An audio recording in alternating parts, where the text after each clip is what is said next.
You look worried, Trav. What's up? Hey, Joel. It's Olan. He got hurt this morning. Hurt? Already? It's not even 9 yet. Yeah, and that's why everybody's concerned. Makes sense. What happened? Is it going to be all right? Not sure, but according to Chelsea's imagination, it's pretty dramatic. Let's see what's going on. Give me an IV, stat. What's the situation, Dr. Chelsea? Looks like you got in a fight, Dr. Sam. Looks pretty bad. Brett. Where's Brett? Don't let him... It's gonna be all right. Your friend Brett isn't here. No, not my friend. Brett. He's going into shock. I don't think... Of course not. There's no time to think.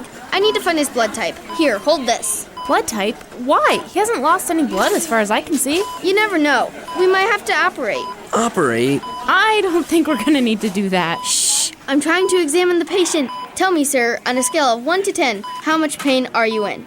On a what? You know what? Does this hurt? Ow! Just as I thought. Yeah, me too. You poked him in the eye. How would that not hurt? Sam, I'm trying to find out what's wrong with the patient. This whole time you've been countering me on every turn. Now then, can I do my job? Sure. I'll go fill out some forms or something. Actually, if she's not gonna be here, I think I'll be fine. Yup. All better now. Nonsense. You can't go out there in your condition. It's better than staying here in this condition. If I may, Doctor. What now? You might find it easier to examine the patient if you did your best to calm them down first. I think that's a good idea. Nobody asked you, patient. So what do you suggest? How about we play the radio for him? I've always found that relaxing. Worth a try. Right after the electrotherapy. How about before? I'll start it up. Hey, kids. What's going on? Hey, Mr. Jacobs. Looks like Olan got into a scuffle. He got beat up. Beat up? Not beat up, Chelsea. He just got punched by someone. Same thing. Are you okay, Olan? Yeah, I just need to lay down for a while. No problem. But you want to tell me exactly what happened? I guess. You remember that guy I was telling you about a few weeks ago? The one that was doing all sorts of mean stuff to me? I think so. That's the one you wanted to get back at, right? Yeah, Brett. It's coming back to me. I gather he's the one that punched you. Yeah, right in the stomach. I wasn't expecting it, so I kind of just fell down and laid there. That's when he laughed and walked away. I found him lying on the sidewalk, so I brought him here. I must have just missed it. Like I said, he got beat up. How are you feeling now, Olan? Okay, I think resting and listening to the radio is helping. I found that helps me too. We can start the next program if that would help. Good idea, Sam. I've got it.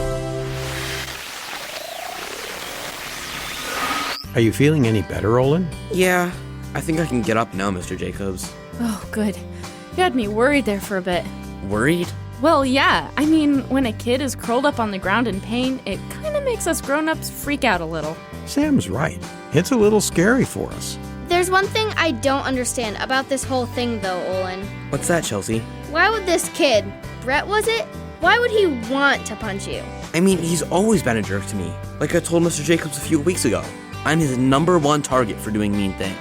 Did you do something to make him not like you? Not that I can tell. I mean, I wanted to get back at him, but after talking with Mr. Jacobs, I learned that that's not the right thing to do. You're just supposed to let this kid walk all over you? That doesn't sound right. Yeah, did you at least tell your parents? Yeah, and my teacher, and they made sure that Brett didn't bother me again. At school, anyway. Sounds like he might be mad at you that you got him in trouble. Yeah, I thought about that. Maybe I just shouldn't have said anything. For the record, Olan, you didn't get Brett into trouble. He managed that himself. For another thing, I think you did the wise thing telling people in charge about the situation. A lot of good that did for Olan. Yeah. I know the Bible says we aren't supposed to get revenge, Mr. Jacobs, and I get all that. But surely there's something in there that says something about protecting ourselves when someone wants to hurt us? Yes. This topic comes up a lot in the church, and I don't know if I have an answer for you guys. You, Mr. Jacobs? You don't have an answer? You don't know any Bible verses that tell us what to do when someone wants to hurt us? Okay, I might know some. But like I said, this is a topic that many people disagree on. So though I have my own understanding, it may or may not be right. Right, but what does the Bible say about it? Okay. Well, on the side of self-defense, in verses like Luke 22:36 and in Nehemiah 4, it would seem that God encourages people to have some sort of way to protect themselves. On the other hand, we read in Matthew 5:39 and 26:52 that God doesn't want us to harm those who want to hurt us. Wait, the Bible says both? That's right, which, in my mind at least, means that it's something that can be right in some situations and wrong in others. But whether or not we're supposed to defend ourselves, the fact remains that in Proverbs 25:21 and Matthew 5:44, God tells us that we are supposed to show love and kindness to our enemies. But how? I mean, kindness, sure, but love? How can I convince myself to love someone who's out to get me? Good question. I have a drama script that might help us make it clear. I'll be right back. And now, from the garage of Lionel Jacobs comes the contentious drama, The Itchy Dogs, an adapted biblical teaching about conflict. Once upon a time, there was a puppy named JC. Hey, did you bring treats? I like treats. Let me show you around. Ooh, hold on, gotta scratch. Yes, JC was your typical dog. Energetic, friendly, and had a bit of a flea problem. Just a little higher. Ah, there we go. Phew. Okay, where were we? All right, the tour. Follow me. It was as she was showing us around her home when she came across another dog, and they did not look happy. Oh, hi there. Bless you. Can't you see I'm in no mood? My skin feels like it's crawling with bugs. Ah! Whoa, hold your horses. I'm not the one that barged into your story. I You guys was... be quiet. I'm trying to suffer in peace. Who are you? He's a jerk is who he is. Want to fight? I'd rather scratch, but if it's a fight you want, I'm ready if you are. Bring it on! Hey, you three need to stop. I'm trying to tell a story here. It's not my fault. It's these other two that started it. And we'll finish it. Hold on. I think I have something that will help. Who wants a bath? Oh no, I hate baths. Don't come near me with that stuff. But despite their protestations and bad attitudes, the dogs were bathed and sprinkled with flea treatment, and the itchiness disappeared.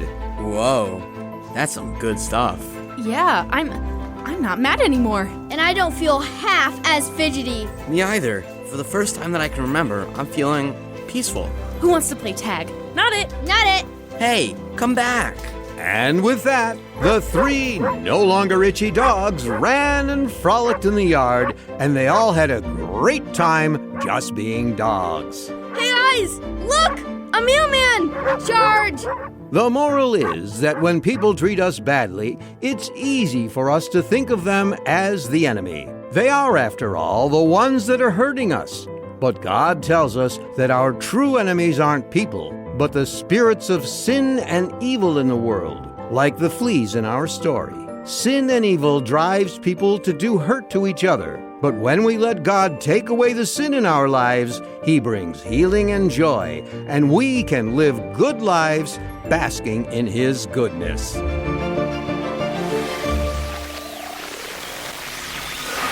You kids look like you have some questions about what we were talking about today. How'd you know? I've gotten familiar with the subtle hints, Olan.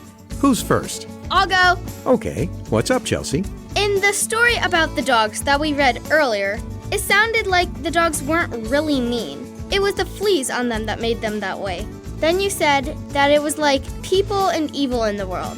So does that mean that people are really good on the inside and it's just evil that makes them do bad things?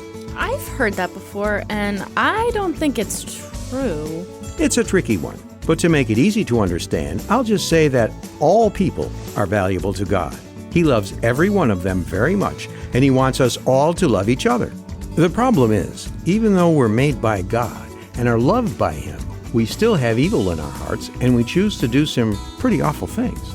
God has given us all consciences and the ability to do what is right, but it's only by His power we are made clean, like it says in Romans 3:10 and 23.